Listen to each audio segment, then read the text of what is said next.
Good morning and welcome to another exciting edition of BTL Day 4 with the man Frank SCALISH. We've been telling stories. I always want to say the word pontificating. Yes, it's bloviating. We've been bloviating recently, and Frank called and he said, Matt, he said, we got to have a talk. He said, we haven't had enough maps. We haven't had enough in-depth deep dives. He goes, and I've also gotten some DMs about natural lakes. I said, interesting. So last week we were going to do it, and then we actually bloviated for the hour, the whole show. So we just saved it for this week. So we have deals, new products, new colors, new apparel, and a deep dive episode on natural lakes. How's that sound for April 18th, 2024? Yeah, and some stories to relate to the natural lakes. I'm excited about today's show. I wish it was longer. And I wish I could I'm teasing this. I wish I could blow the whistle on some upcoming things, but I can't, but I might, but we'll see. Is that what you kind of showed me, but we're like, I shouldn't really be showing you this? Yeah, it is 100%. But I have an idea that I think I could sneak it in there and not get in too much trouble. Well, you threatened, your Italian side came out. You threatened me that if I showed or took a screenshot of it, I would have a severed boar's head on my doorstep the next morning. Because listen. It is really cool, though. It is really cool, though. I will say here's how I'll tease it. Yeah, you do it, man. Congratulations. It's really cool. Thanks, man. But there's a hint in there just by congratulating Frank on what I've seen, right? That's a good hint, 100%. Right? That is so money. So here's the thing. All right. So I went on a small tirade this morning. Not too over the top, but it could have got over the top. But anyway, so there is. This is the coolest thing. This is the coolest thing ever. Okay, I didn't do the shirt, and I'm really pissed that I didn't do it because it's very cool. So on LureNet, there's a thing we're doing right now called SHAD Week. Okay. And so I'm so pissed I didn't do this. So it's SHAD Week. All right. So there's going to be specials. Like seriously, dude, come on. That shirt is absolute money. So it's got a gizzard shad in there. There's that Luke Palmer got one of those shirts. Where's yours, Uncle Frank? I should have had a box of those things here. I would wear the silk screen off of it. But anyhow, I love the shad because, honest to God, dude, it's a shad. That's whoever designed that is brilliant. That is a fantastic. And then they trademarked SHAD Week. I see a little TM next to it. Yeah, I know, dude. Like I said, I'm so pissed I didn't think of it. Those guys, some of our creative team down there are really on top of it, man. I have to give them that. They are on top of that. I want a hoodie like that in the worst possible way. But only a high quality hoodie like all the Day 4 and BTL hoodies are now. Absolutely. I won't tolerate a POS. But so anyway, so there's going to be specials going through SHAD Week.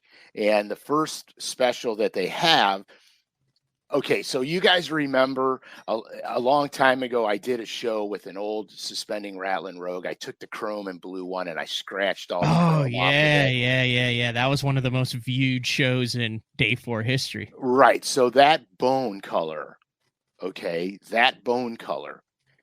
they matched it. They matched it in spinnerbait skirts and heads, and they matched it in the swim jig, and so it's in the Covert series spinnerbait and the Finesse Covert series spinnerbait, and they did trailers. Look at, I'm like a kid in a candy store, and they got you those though, at least. Well, yeah. I think they'd have thrown in the old SHAD Week shirt when they sent you the bone Covert spinnerbaits. That would have been nice. So, and they got the trailers in bone. Now, I know that this bone probably is not showing up super good on my computer screen, but it is the real bone color. Here, It I is think, the does that show up better? Yeah, yeah, you can that see. shows up So better. it's like that. Yeah, it's like that old yellowish Yes. rogue plastic color. 100%. So this is the bone. So let's talk about this for a minute. I know we covered it when I scratched the paint off of the Rogue. I know we covered it, but here's the deal with that particular tone of bone. Okay, in clear water. We're getting demonetized. Anyway, continue. Yeah, I know. Oh yeah, Matt, bring it down, buddy. Bring it down. Keep going. And so with that color of bone, in clear water, it has a subtle vibrancy to it, very realistic, but pretty visible. Okay, but in off-colored water, the thing practically glows. Mhm. All right, but here's the neat characteristic of bone. It will take on, based on the color of your water, not clarity, color. Like there's some waters that are super clear and they're really clear, but they look like Coca-Cola, tannin colored water. Some water is clear, but it has a green hue to it. Some water is clear, but it has a brown hue to it. And then, of course, you've got your off-colored water that's just got a lot of particulate matter in it, and it could get dirtier and dirtier and dirtier. So this bone color takes on different effects based on how that water clarity is. And that's why the bone color is such a good color. So here's another thing. I want to show you guys something, because where did I put it? There's another thing about the bone. Oh, here it is. The bone soft plastics. All right. So everybody knows I have a chartreuse dye pen here. Everybody knows that if you take a pearl white bait and you put the chartreuse on it, it's a very pearly, bright chartreuse. But if I were to take it, and I'm going to show you, and I'm going to actually show you how I do it on my swim bait trailers. So I'll take the Sharpie, or not Sharpie, the dye This is pen. like is this like a zoom pen? Yeah, Or like this a is okay. it's a zoom pen, no garlic. I don't like garlic. But Really? yeah, no, this Doesn't is that just smell like a zoom. marker? Yeah, but it don't matter. You don't think that matters? No, dude, I catch so I many. mean, if I have to choose between garlic and marker, I'm going garlic every time. All right, well, you do the garlic one day, I'll do the regular marker, and we'll see if it makes a difference. Because I don't catch the fish that want to get high. I think I catch the fish that are in the mood for spaghetti. That's true. That's true. Okay, so what I do is I'll take this thing, and on the back of the paddle, I start at the top and I go heavy on the top, and then I'll feather it down to the bottom. So it's almost, oh yeah, you're okay. See how it fans out? It's feathered. It's not the whole thing, it's feathered. Yep. So you guys could, here, let me do it. I'm trying. I don't know why I can't go. I don't know why I can't go. Anyhow, it's my lighting. Why do we never use that layout? Don't you like that layout better than this layout like we normally do? I don't know. Let me see it. Oh, that's so weird to me. I know, but what's the purpose of that layout if we have this layout? Okay, so randomly switch it throughout the show. I don't know what to tell you. So sorry, I was trying to go full screen so people could see that easier. But that's okay. It's my lighting. So let me see something here. Oh, there we go. Yep. Okay, so anyhow, so that's how I feather it out. Then on the back top of the tail, I'm gonna have to put this thing down so you won't see me do it. But I'm going on the back of the top of the skinny part of the tail. So all you're going to get is that right on the back. Now, here's the cool thing about this. This is not, should I leave this light off? That's what? up to you. Okay, so this is not very vibrant. So what this does on the bone is it almost has more of a chartreusey green look to it. It's not that bright yellow chartreuse. Mm-hmm. It's more of a subdued green. So this is how I tint my bone color trailers. So on the spinnerbait, you're going to have, I'm going to knock this off now. On the spinnerbait, what you're going to have is you have the bone, and this is a finesse series covert, but on the spinnerbait, you're going to have the bone with that little flash of chartreuse on it. It's very subtle, but man, does it make a difference. There's a lake by me that is the killer move right there on it. Most of the guys that live here will know what lake it is. But that's the killer move. And that's how I doctor up the bone series. But now, and they also have, the swim bait trailers for the swim baits. So I'm going to show you two things. This is a pet peeve I have. I never take a jig, a swim jig, or anything and tie it on and shove a trailer on it. So the first thing I do is I take the skirt. See how I have it separated? The front is forward, the back is backwards. So here's basically all the strands that are above the, just for the iTunes listeners, every strand that is above the rubber band goes over the head. Yeah, and so you're just separating it. Right, and then every strand behind goes towards the hook. Okay. So here is, this is the proper way to trim. So the first thing I do is I take all the strands that are going over the head, and this is going to be weird to you guys, but I'm cutting them totally straight, right across. I'm trimming them down about a ½ an inch and cutting them straight. Now I'm taking the strands that are hanging down from the bottom of the jig, and I am going to teardrop them. So if I'm starting at the bottom of the skirt and I'm cutting at an angle up and cutting at an angle up on top of the skirt. So I have a teardrop shape on it. You see the teardrop? Yep. Okay, so when you drop the jig down, look at how it flares. Okay, yeah, that's pretty cool. Okay, because if you don't, the strands in the front are too long and they lay over the strands in the back too tight. It doesn't flare as much. Yeah, that's really cool. And so when I put the trailer on, now watch what happens when the trailer goes on. So this is a yum crotch chunk. The trailer's going on, and I can't see, but we're going to, hopefully it's straight. So when the trailer goes on and I smash it up against the rubber band, now look at how it flares. So what that does when you're doing the pump and the shake with the thing, it's going to do more of that undulating movement. Breathing. It's going to breathe better. And that's how you do the swim jig. So anyway, that's my bone series detour from today's show. But I like it. That was a hell of a tip. Yeah, and I do the same thing with the spinnerbait, by the way. I trim it the same way. You can see the top ones are flat, and then the bottom ones come to a point. But here's the trick with the spinnerbait.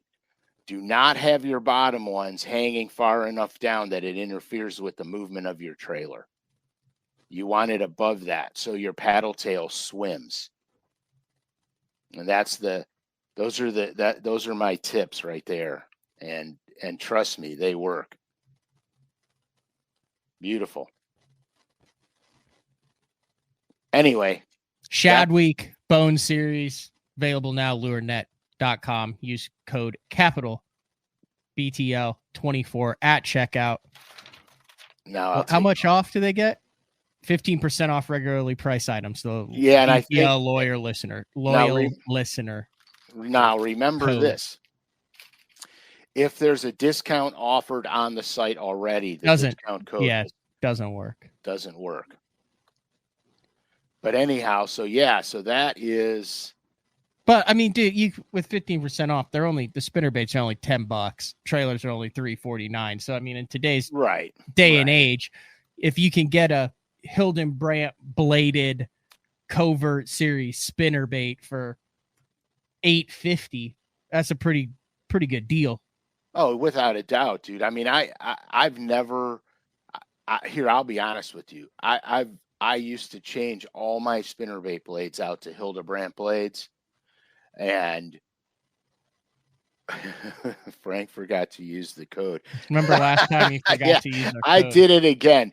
Drunkwood called me. He's been smashing them on some of the FX rogues, and I went downstairs after we had a conversation. He just took second in an event on one of the FX color rogues, and I have them. I have a box of them, and I had gone downstairs, and lo and behold, I didn't have any on the wall backups. So they only sent me 3 of each of them.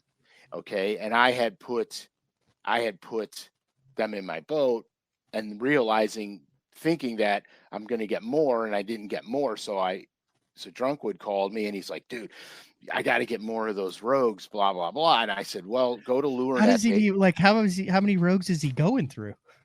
I'm not sure, but I don't care. I mean, as long as you're catching fish on it, dude, if I catch 4-pound smallies on them, I'll break one every day if I can catch.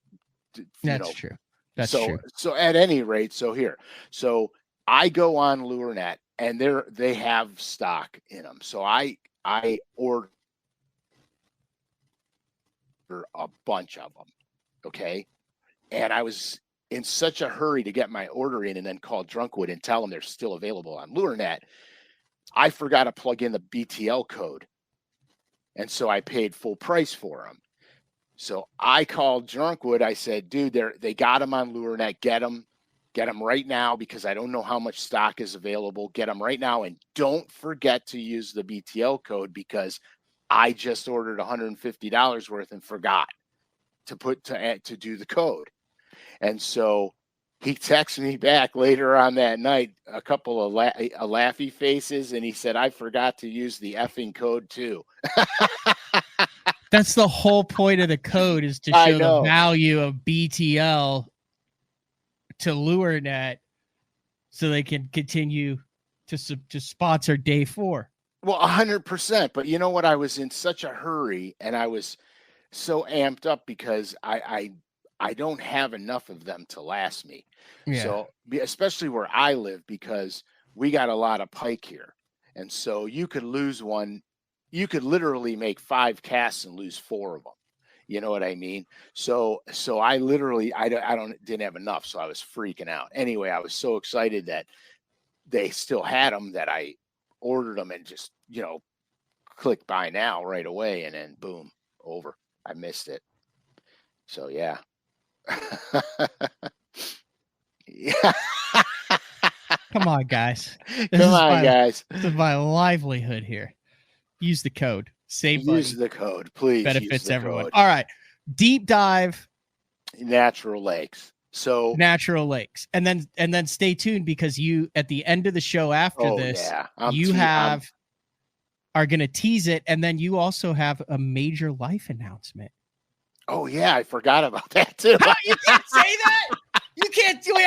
You're gonna have to strike that line from the show. You can't forget about that. Major life announcement. Yeah. So I was telling my buddy about the fishing day I had the other day, and we were going through the whole day, and then we got off on the tangent about, saving the world from its own problems. And I said, oh yeah, by the way, blah, you got to save it to the end of the show. Yeah. Okay. All right. So you better just remind here. I'm going to write a note right now. So my gosh. I don't forget. That's just how my brain works, guys. I'm talking about something, but I'm thinking 4 things ahead of time. But it's SHAD week. You don't understand. Yeah, it's SHAD week, for crying out loud. All right, have at it. Natural lakes, Frank. Okay, so I always say, if you have a show idea, DM me or email matt@basszone.com the idea, and then we'll put it into play. I got a DM. A guy wanted to know about natural lakes. Well, as fate may have it, I got like 3 or 4 more DMs on the same subject. So I said, that's what we're going to do. we're going to do it because I know if I get 3 or 4, there's way more that want to know about it. If I get 1, it's iffy. You know what I mean? But if I get more than 1, I know that there's people that want to. So we're doing natural lakes. So the first thing that you have to understand is, you know, a natural lake is really a lake without evidence of a dam, or a lake that was naturally and they put a dam in it to maintain a water level. It's not a functioning dam. In other words, it's not generation electric power, none of that shit. It's just to keep the water level maintained. Okay. Most natural lakes occur in 5 regions. Basically, it's your upper Midwest, it's your northern Appalachians, your temperate plains, and obviously the coast. Okay, so if you were to look at a map, now I got to go through some of my drawings here because I should have put them in order. Oh, here we go. So if you were to look at a map, this map will indicate where most of natural lakes occur. All right. So you can see where you're going to find most of the natural lakes. Now there's natural lakes dotted all amongst the central part of the United States, but there's not enough to count. There's not enough to make a difference in that map. So that's why a lot of it's empty. If you see dots there, there's a lot of them there. So anyhow, this is where most of the natural lakes occur. And this is the map that I was making when I got Sharpie all over my stinking computer screen. So anyhow, so that's that. Now,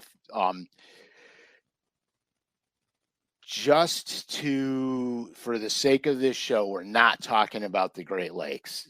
We know they're natural lakes. We're not going to talk about them because they're very different than most of the natural lakes that you're going to find, throughout the United States. So here's first things to consider. Was the lake formed by a glacier, or was the lake formed because it was part of a floodplain? They will have 2 very different makeups. A glacier lake will have long flats that come out and steep break lines on the flats. They'll have more rock involved in it. There'll be both. Like St. Clair is a glacier lake, but it has both grass and rock. So you have to determine the makeup of the lake. Most of Florida lakes, floodplains, they're shallow, they're flat. Most of the structure you're going to encounter in Florida is old shell beds, old coral beds, stuff that were pertaining to the ocean that built Florida, basically. So you got to keep this stuff in mind. Is the lake a grass lake, or is the lake completely void of grass? Now, most of the people in that are going to experience natural lakes, it is going to have grass in them. Some of the ones farther up north may not, based on the mountainous region that they're in. So you got to keep that in mind also. Champlain, Oneida, the Finger Lakes in Florida, those give you the best mix of all the worlds combined. You'll have rocks, you'll have offshore structure, you'll have grass flats, et cetera, et cetera. So you got to remember where you're at and what you're looking at. That's very important. So the dish bowl type grass lakes, all right, these are what most people are going to encounter. They're pretty mundane. There might be a few structural breaks in them, but for the most part, they're pretty mundane. Grass is the predominant cover source. It lacks structure. I'm not going to say there won't be any because I haven't been on a natural lake where I haven't found some. It's just not going to be so prevalent. Okay, so what that happens is you're going to say, okay, well, vegetation is the most important thing.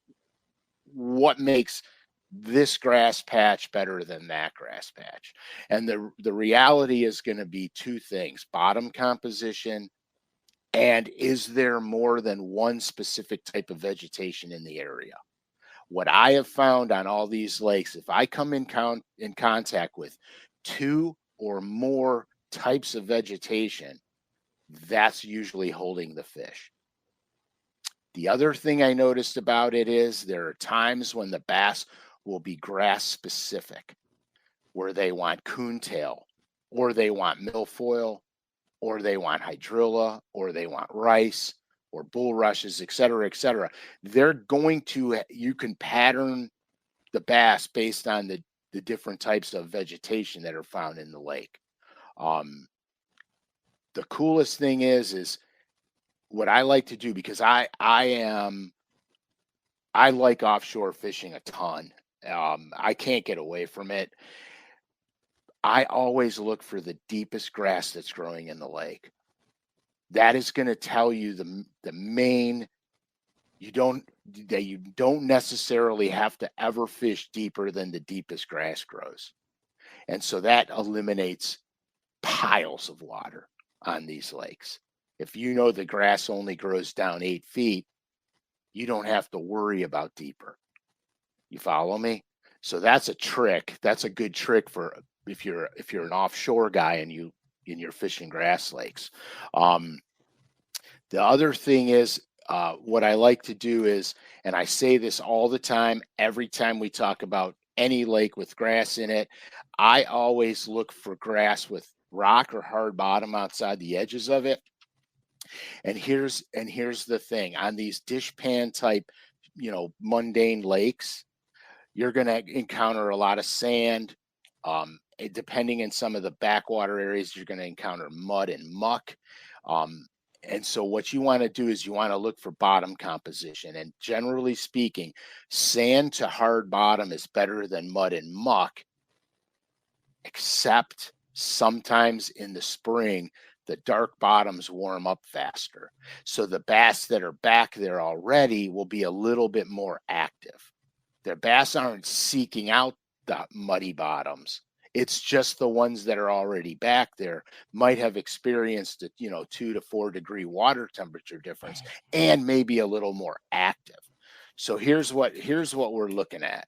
So this is typically what I would look for. And remember, in a shallow dish pan lake, any little break line, any little drop in bottom contour, this could be a foot to 2 feet. It doesn't have to be a massive 15-foot drop. It could just be a couple of feet. That's going to be a fish holding area right here, because there's not a lot of structure in the lake. Mm-hmm.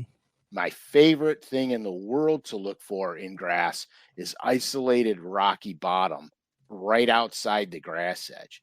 Now, sometimes what happens is the rock will creep up into the grass and you'll see that the grass is growing, but there'll be a few open pockets of where there's no grass growing. You could bet your bottom dollar that that's rock bottom. It doesn't have to be big boulders. It could be slate or shale, but it's going to be rock and hard bottom, and the grass won't grow there. So those are little pockets of high percentage places that you can. That's like 95 to 100% bite in certain lakes. Oh yeah, 100%. Like you find one of those on Oneida in the summertime, and there's a bunch of them. You're smoking. You 100% of the time, 100% of the cast in those will get a bite by something. Correct. Either a pickerel, a walleye, a goggle eye, a largemouth, or a smallmouth. Yeah, 100%. So that's traditionally what I look for. The other thing I want to find is I want to find broken edges. And when I say broken edges, you'll see the grass. It may not be all the way to the top, but you'll see the grass. And then you'll see parts where it starts to dissipate. And there you might see an isolated clump here or an isolated clump here, and then it gradually disappears. So what you're looking at is there's probably a gradual slope in the bottom. The light penetration isn't getting down good enough, and the grass is starting to break up where it's not going to grow anymore. And so those come out, they usually form in the form of fingers or gradual tapering flats. Now, one of my favorite techniques is cranking grass. I crank the grass edges. A lot of guys don't do this because it's a pain in the rear end, because if you're not, if you have to pay attention. So I'm going to go on a tangent, but this is a juice giver right here. So you have to pay attention. So what I do is I have on my cranking rods, especially when I'm cranking grass, I have my power rods set up with different line sizes. I have 12, 14, 17, 20. Okay. Where I may have a DD22 and I'll have it on 20 and 17. And then I'll take a deep little end and I'll put it on 14 and 12. So now here's what happens. I have control over how deep that bait is going. So as that grass starts to change levels on me, depth ranges, and when I say the grass changes depth, where I'm talking about where the grass line ends or where it starts to get shorter and shorter as it gets deeper and deeper. Like this here. I'll just show you guys because this will be okay. So as the grass gets down deeper and deeper, it's not going to be as tall. So I know in this range, can you see this? Because I can't. Oh, yeah, no, it's perfect. I know in this range here, I'm throwing my deep little ends, and I'm going to throw 14 up here, 12 down here. Then I'm going to get my DD22s because this might only be 8 or 9 feet. And I want to kill the depth on these crankbaits. I don't want them to dive maximum. So I want to kill the depth. So I'll go to my heavier line for this range in here where I'm just ticking the tops of the grass. Every now and then you'll get hung up in the grass and you just snap the rod a couple of times and poof it through the grass. You're going to get tons of strikes doing that. The other trick I do is I'll poof it through the grass and then I kill the bait. And as the bait, because a DD22 will back up a lot at rest as it floats to the surface because of the bill design. It backs up, and a deep little end will back up, but it doesn't back up as much because the bill design's a little narrower and a little smaller, but it'll still back up. So I notice with the DD22, a lot of times when I snatch it through the grass and I kill it, it starts to back up, and the bass literally blows slack in the line when they eat it.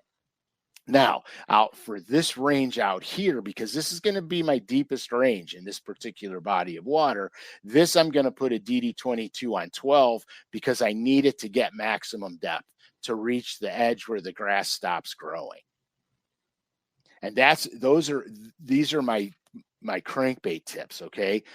And I also will experiment with different vibrating, the way the bait pitches and rolls and vibrates. So on some lakes, the fat-free 7 might be getting it done because it's a little more wild. So you have to experiment with different bill designs also, like the NXS. If I've got a big flat that I'm fishing, and I know that flat is 10 to 12 or 10 to 15, I'll throw the NXS because it gets right down to the depth, and I can just keep it bumping the top of the grass. And I'm on that flat the whole time, because when you're fishing flats, right, you're not necessarily fishing a structural element, although there may be isolated boulders on that flat, isolated grass patches on that flat. You're trying to cover water because the fish are generally roaming on that flat. They're using it to feed. Like here, I was out fishing Tuesday. My cameraman and I went out Tuesday. And that's exactly what happened. There was a big flat in the lake, and it had a mixture of rock and grass on it. The flat was anywhere from 4 to 8 feet deep before it dropped off into the abyss. And it drops off at the end of this flat, like straight down. So I knew that the smallmouths use this flat to spawn, but they're not spawning yet because the water temperature is only 50 degrees over there. So I said, we're just going to cover water. We're going to run into the fish that are cruising on the flat. So I picked up the Rogue and I started catching smallmouths on the Rogue on one of my FX colors. So the wind died on us. The lake literally went slick flat glass.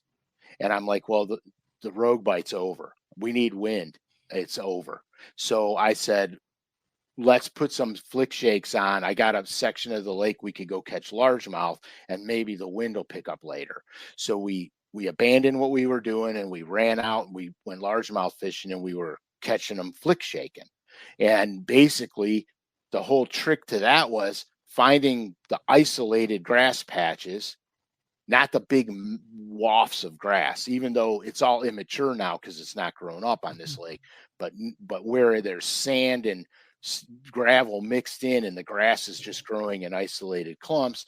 And we started catching the largemouth there. And of course, boat docks, because here on any natural lake, anywhere you fish in the country, if you have man-made structure, you need to fish it because it is not normal to the lake, and the bass use it. It could be sunken brush piles. It could be boat docks, sunken brush piles. Here, I'll do that again. Sunken brush piles. It could be boat docks. It could be retaining walls. Anything man-made on a natural lake, especially in the spring, you need to be fishing it. Period. That's the whole deal. Another trick that I like to look for on natural lakes, and a lot of guys more up north will see this. Driftwood, when you have big storms and floods and the trees fall in and the wind blows these big trees around, eventually they sink. So what I'll do is I'll start side imaging, looking for those big trees that sunk on the bottom, and they'll be isolated. And you'll find them in the most random, obscure places. Those can be fish magnets. Absolutely fish magnets. Now, you'll run into that more when you've got the natural lakes that are surrounded by more trees. And when you're in the grass plains, you're not going to run into trees. You're just not going to run into them because they're not there.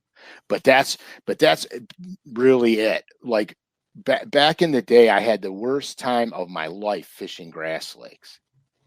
Like, I just couldn't figure it out. Because I was of the mindset, if there's grass there, there's bass there. And it was so hit or miss for me. Go ahead. No, I got a question about it after you're done with it though.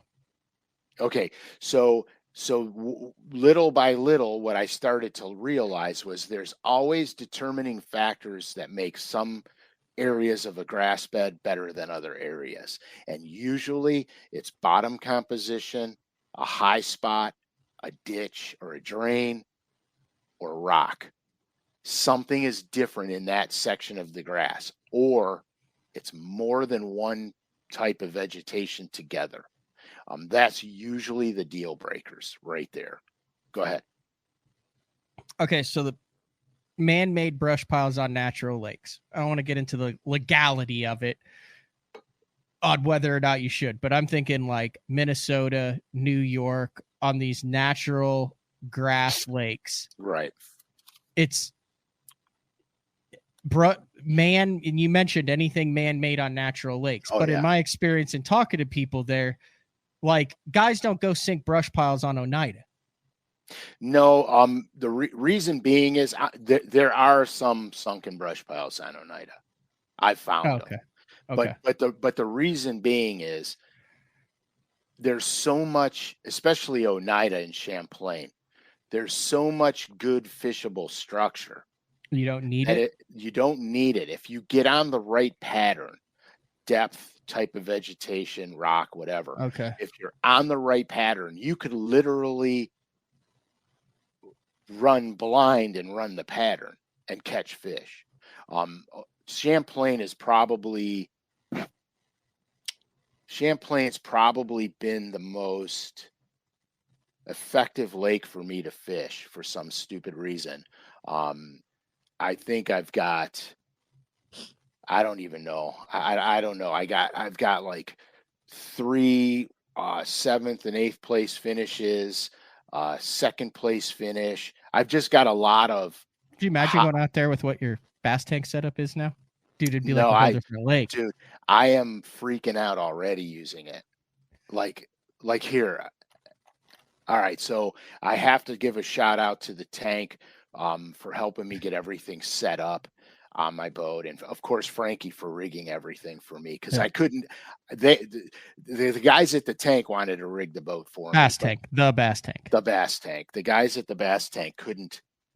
They wanted to. He's kind of like that. Scott always Yeah, wants to he's get his very, hands on it and wants to be on the water and make sure. And like, it's very hands-on.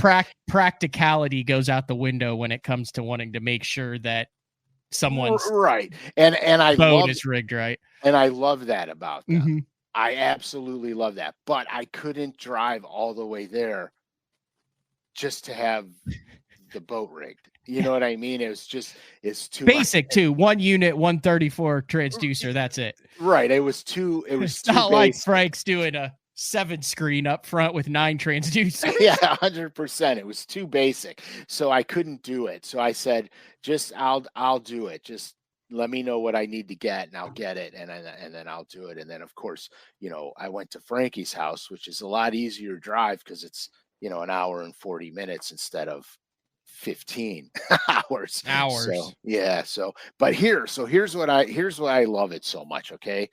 Yes, I have taken it out, and yes, I have scoped bass on it. That's not what excites me.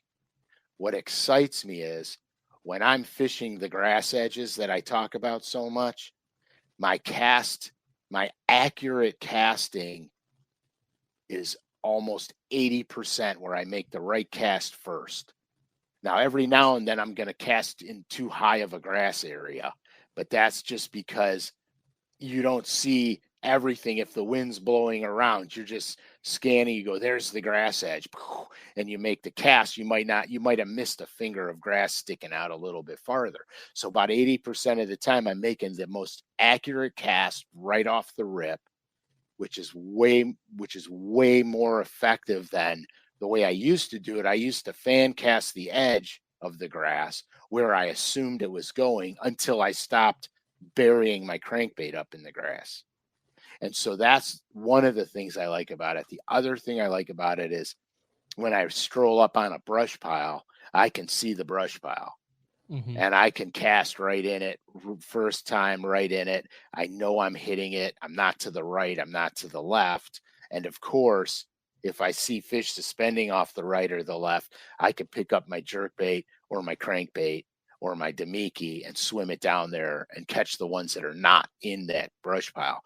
So there's definitely distinct advantages to forward-facing sonar, especially for me as a structure fisherman, because I can see the rock piles. I can see all of it, and I know right where it is, and I know right where my cast has to go.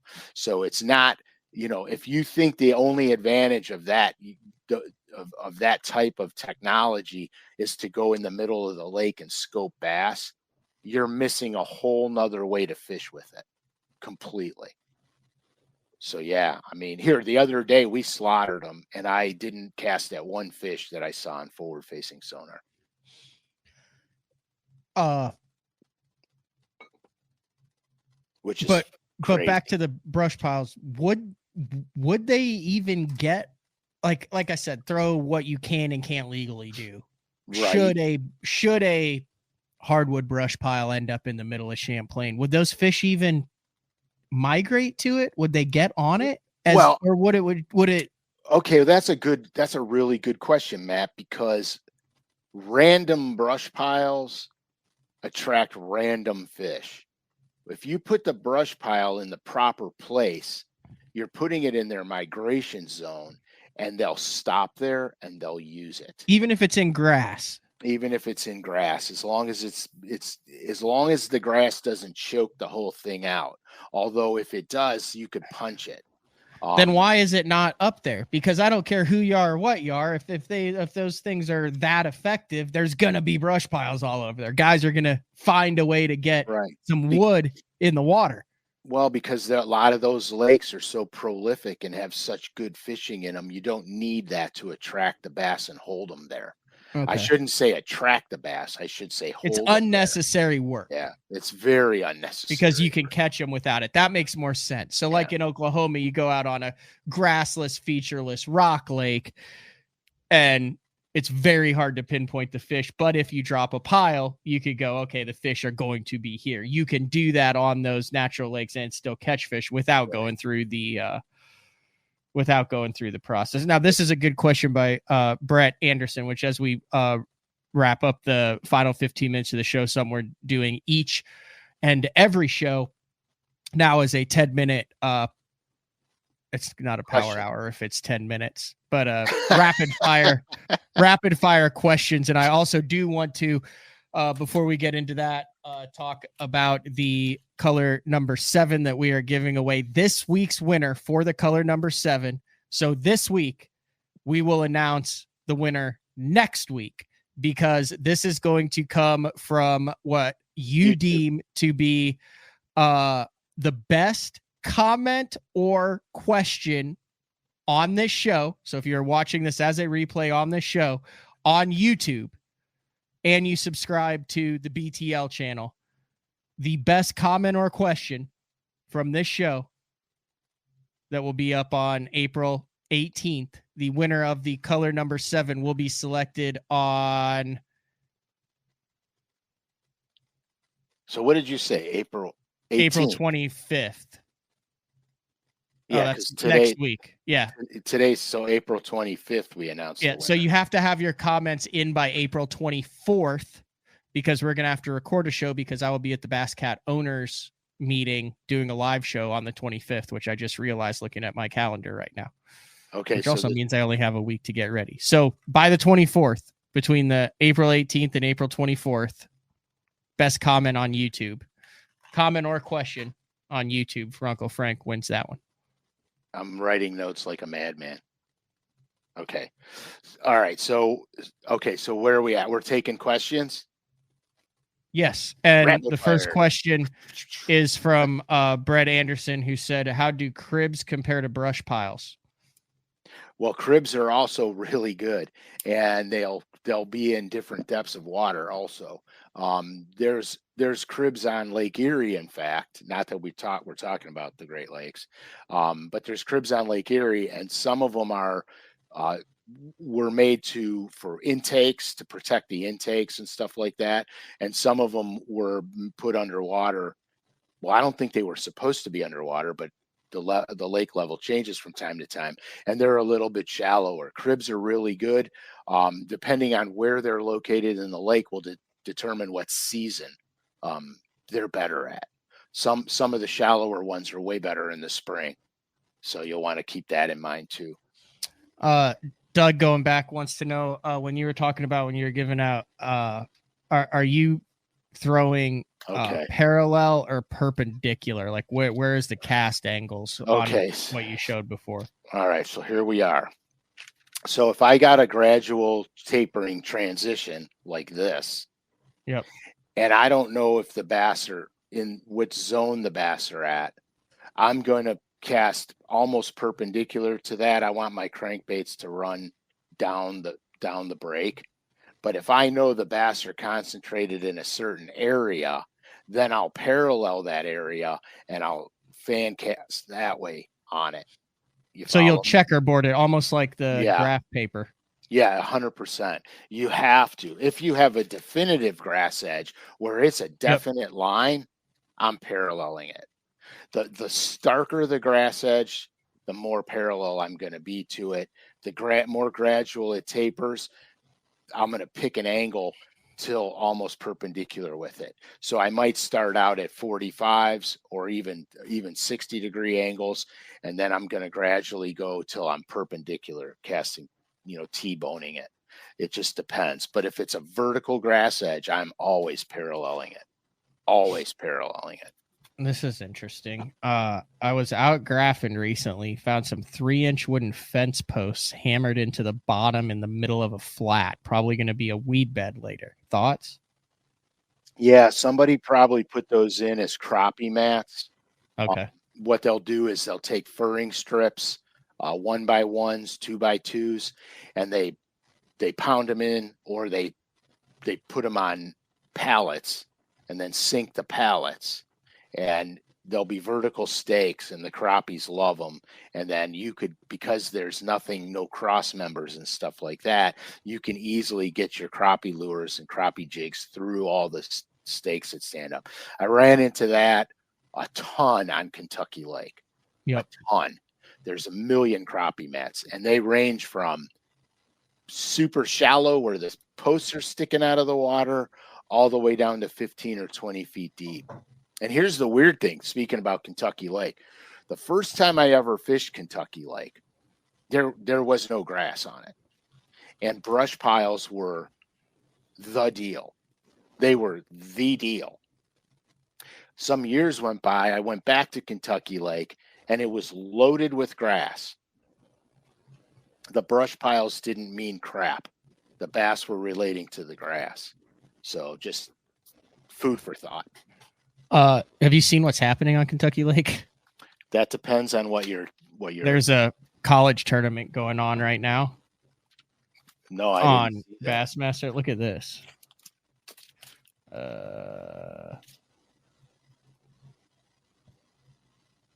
Yeah. Look at these. There was like a 6'11" smallmouth weighed in on Kentucky. The winners had 22 plus in smallmouth. I mean, there's a couple largemouth bags. Quite a few largemouth bags actually, but like a lot of all smallmouth, like plus 20-pound bags coming in on Kentucky Lake, and like good looking smallmouth too. Yeah, it's nice to see that. Back in the day, smallmouth were definitely a thing, but if you wanted to win, you had to have greenies in there with you. Now you could tell the lake's changing a little bit. I don't know if it's changing because of the fact of all the freaking Asian carp they got in there. I know for a while there was so many of those carp in there that the offshore fishing for largemouth was getting pretty grim because the carp were occupying a lot of the structure that the largemouth wanted. And so, possibly because the smallmouth can become more pelagic, they're taking a better stronghold in the lake now. Lord, look at all those freaking limits of smallies. Yeah, that's sweet. Kentucky Lake. Yeah, man. It makes you kind of want to go back, doesn't it? No.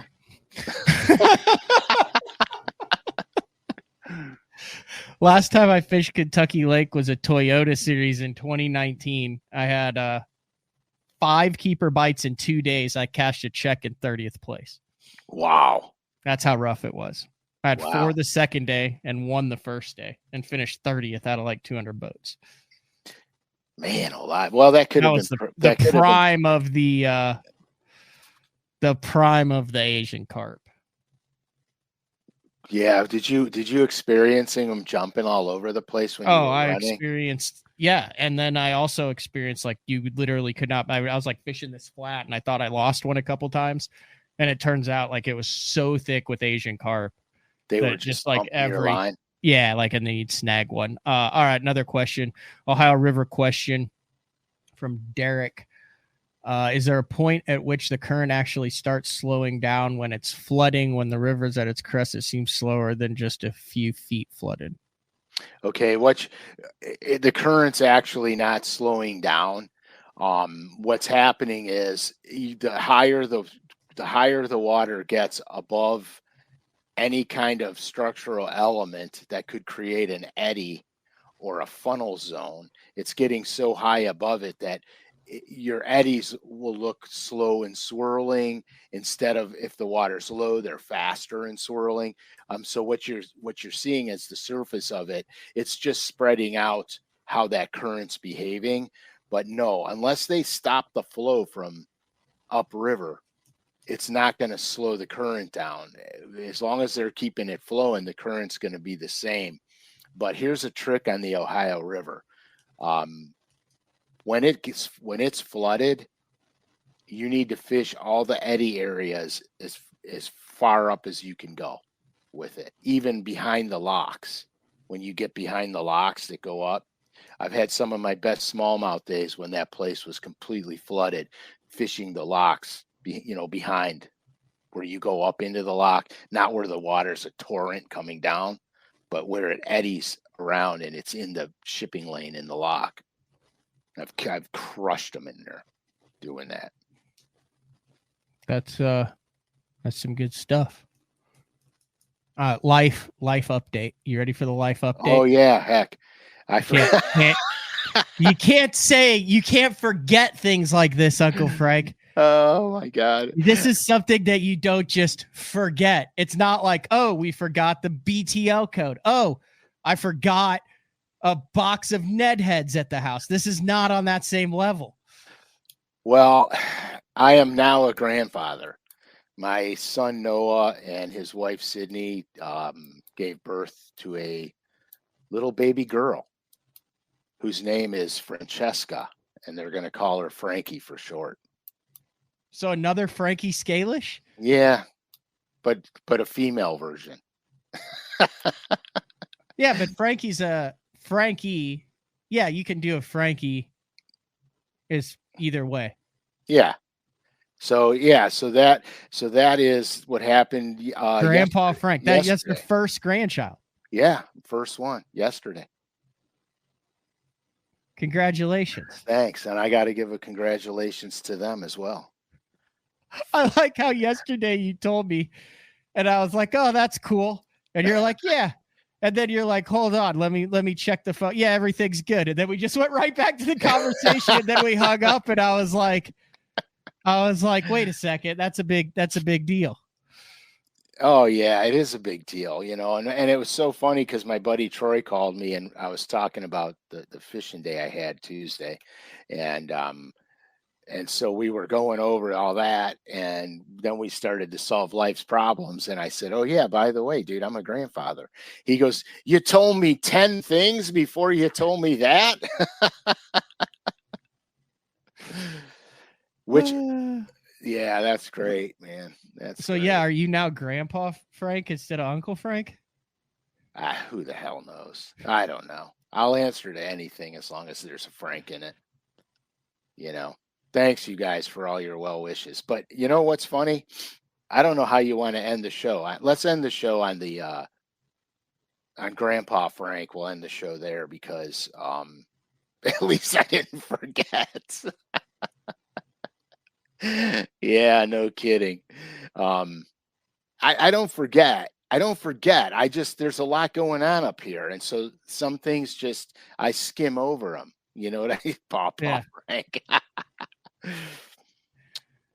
Yeah, I think they're called, I think it's, I'm a papa, I think.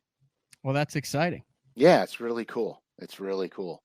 Little that's tiny very sport, exciting. 6 pounds and change. I almost caught a largemouth as big as her the other day. How many inches long? That's 24 inches. What was the girth? She made the slot. She made the slot limit. You should, seriously, right now would be one of the few opportunities that you need to get a length and girth and weight on your first granddaughter, and then see if you can catch a fish that is the exact same dimensions. And then you can have the pictures next to each other, and then years down the road. Do I have to lip them both? Did this version of Frank Scalish ever think he would be a grandpa? No, that version of Frank was not thinking about life as a grandpa. No, that version of Frank was always scared to be a father. That version of Frank probably terrified a lot of grandpas. Yeah, 100%. That's fantastic. All right. Yeah, that's good. Oh, you know what? What's that? Oh, is that the T? Don't get in trouble. I don't want you to get in trouble. I don't know. I'm hiding So hey, go ahead. No, go ahead. I said, just don't get in trouble. I'm going to try not to get in trouble, but if I do, I do. Little teaser. There's some things coming down the pike. It'll probably break May 2nd. That's soon. Yeah, we're going to start. Oh yeah, then tease it. That's really soon. We're starting signature series line of baits. Each bait is designed by me. My signatures are on them. The packages are numbered from 1 to 600. It's one and done. And we're going to drop them every single month starting May 2nd. It's a collectible, or you can fish it. It doesn't matter, but I'm really excited about it. That's as much detail as I can get in right now. It's going to be something really special to me anyway. But you seem to talk about that almost as passionately as the new Grand Tour. I'm just giving you a hard time. No, I know you are. That is fantastic. I know you are. So yeah, so that's it, man. I mean, there's, it's been yesterday was a good day. I'm not supposed to have seen that packaging, but I saw it. It is really cool. And I do I've never seen numbered baits like that before on the packaging. Yeah, the packaging, the card on the package has the numbers, the names, everything on the packaging, and the bait just has my signature on it. So you could get a couple to fish with, a couple to collect. It's going to be a collectible because there's a series of them, and then it's going to be over. So there will be a full set of collectability to them. So yeah, it's kind of cool, really. I never thought in a million years. I really never thought any of this, like what Matt and I are doing and all this stuff. When Mark introduced me to the show and stuff like that, I never dreamed that this would develop from that. Well, you know what actually started it? What actually kind of was like, there's something here. It was the Glacial Deposits show. Oh yeah, when they were talking about the smallmouth, because the tournament was up on Lake Erie, so you guys had me on to talk about the Great Lakes. And you mentioned Glacial Deposits, and it went from there. And then Mark was like, "Well, maybe you could, drop some knowledge every week." And then So then he retired, and he fell. So then we did some shows, and then he retired. So then we really started to do some shows, and now it is what it is. Yeah. I mean, it's funny how things evolve, You speaking of things you never thought you'd ever see, Rick Clunn is on Bass Live scoping. What? Out in the middle. Yeah, it's freaking cool. The Clunster is using his eagle eyes. Yeah, I think he was on Mercer's podcast. I feel bad because I'm so far behind. He's like one of the few other podcasts that I listen to. And I think he said it on Mercer's show that his goal is to win a tournament scoping before he hangs it up. That will be epic. You realize that. The ultimate old school guy wins a scoper. Wins a scoping tournament. He's in 21st right now. Well, he's got some ground to go. Yeah, but I mean, he's not in bad shape. No, by no stretch. Is that the open? I mean, is that the elites in Florida? Yeah. How's that shaking out? Just out of my curiosity, I didn't look today yet. Well, they only got 2 days of practice. Right, I heard that. So right now, 18 pounds is leading it on day one. But there's some names up there. Mark Menendez always catches them there. Greg Hackney's in the top 10. Todd Otten. You fish against Todd Otten, haven't you? Oh, yeah. Yeah, all of them. All of the above. They're catching the heck out of small fish. A lot of 5 fish for 7 pounds. 5 fish. That's classic Florida. Yeah, I mean, and it's early. It's early in the day yet. Yeah. I imagine as the sun gets up, things will start to change a little bit. Is their spawn? Is it over now, or is it tailing out?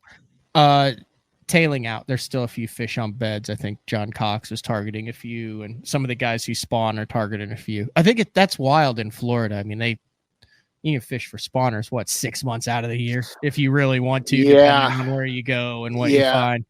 I've seen end of November, December start. and seen it go all the way to the beginning of May. But Mhm. I think I would be, if the most of the spawn is over, I would be totally shell bed fishing. Probably. I wonder if Blockett's going to disown Rick Clunn now. That'll be interesting.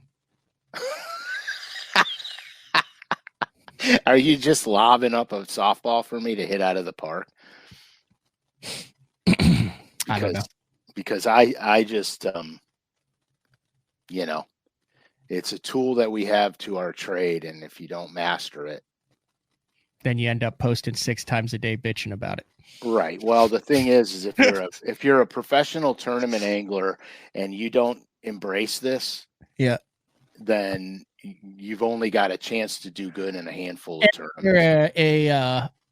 If you just fun fish and you don't explore it and take the elements that you like and leave the elements that you don't, right, you're not maximizing your time on the water. Right, 100%. I scope crappies more than I do bass by a long shot, and I use it to enhance the way I fish. We don't need to do this. We had such a good show. We had a great show. I feel like that was my doing. I apologize. All right, let's rewind it. Let's rewind it. Ben's making a nice comeback. He's in the top 20 right now. There you go. He's got a limit for 10 pounds. That could change too. That could get better too. All right. Next week, stay tuned. We'll be back on Thursday. I don't know if it'll be live next week. Like I said, I'm looking at my big calendar here and I'm like, holy cow. Yeah, we're leaving in a week because I go from the Cat Owners Tournament on Norfolk directly to the Bassmaster Open in Alabama, and then you are actually going to be gone the first week of May, so we might either do a live show earlier next week, or I don't know. We'll deal with that off. I could potentially bring my computer with me and do it live wherever I'm going. We'll do it live.